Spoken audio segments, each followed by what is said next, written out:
going to start in with ear training by just talking about the scale, and most of you can probably just hear this, and so what I want you to start by doing is just hum through what you think of as a major scale. I'm going to play this drone note, this is the G. So if you've got a higher voice, you can start up here and go up from there, or you might want to start down an octave for the men. I'm going to sing it high. So see if you can just hum through it, just by sound.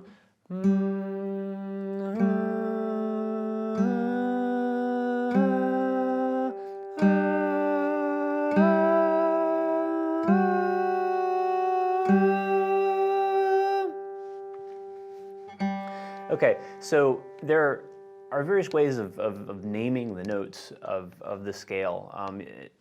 You might have learned solfege syllables in, say, elementary school, or from The Sound of Music. That's the do, re, mi, etc. So let's just try singing again the scale and attach do, re, mi, fa, sol, la, ti, do to it. Here we go. So starting do or do. So do, re, mi, fa, sol, la, ti, do. All right, so solfege is a really useful system, and it's used a lot in classical music, and there are definitely advantages to that, but we're actually not going to use solfege here. We're going to use numbers. So what I'd like you to do is sing the same scale and numbers, 1 through 7. And I say there are really 8 notes in the scale, but the 8th one is the same as the first. It's an octave up. So we go 1, 2, 3, 4, 5, 6, 7, 1 on the top. So let's try that together. 1 or 1. 1, 2, 3, 4, 5, 6, 7, 1. All right, so this is the numbering system I want you to get used to. It's just as simple as that. It's good because just the numbers just kind of put things in order. And it's really important in ear training to really get a linear sense of the sound of the notes in an order. So now, next thing I want you to do is to take assuming you have an instrument, a guitar, mandolin, banjo, or you can do this on a keyboard. I'd like you to just find your guitar, mandolin, banjo, fiddle all have a G string. So find your G string, that's what you're on. Or on the piano, find a G note. And what I want you to do is sing that scale again in numbers and play the notes and sound them out, just staying on that G string. We're going to go all the way up. So sing numbers and play the notes on the same scale. So we're just going to see all these notes in a line, which is going to be is really important.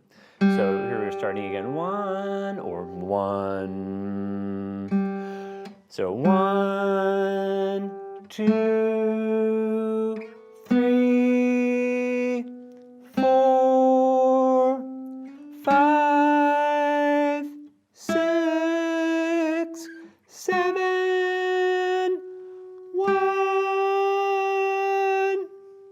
Did you find it? Might need to take a while, because I think that if you hear the scale in your head, you may be a little bit of trial and error to find the right note on the scale on the fingerboard. But that's a really good process, because especially if you play an instrument, it's really great and really important to sort of get what you're doing on the instrument in line with what you're hearing. And so that's a lot of what this is about. And if you just kind of hear the scale intuitively, putting numbers in there is a way of getting sort of the more pattern recognition part of your brain to sort of interact with the more kind of intuitive hearing. So here, we're going to talk a little bit about what that pattern is, because for all major scales, or for any type of scale, the pattern is regular in terms of the intervals that make it up. And so most of the intervals are whole steps, meaning if you're on a fretted instrument, that would be going up 2 frets. That's a whole step. A half step is just anytime you go a half step. I mean, sorry, 1 fret. So what we have is 1, it's a whole step to 2, it's a whole step to 3, half step to 4, whole step to 5, whole step to 6, whole step to 7, and then a half step to 1.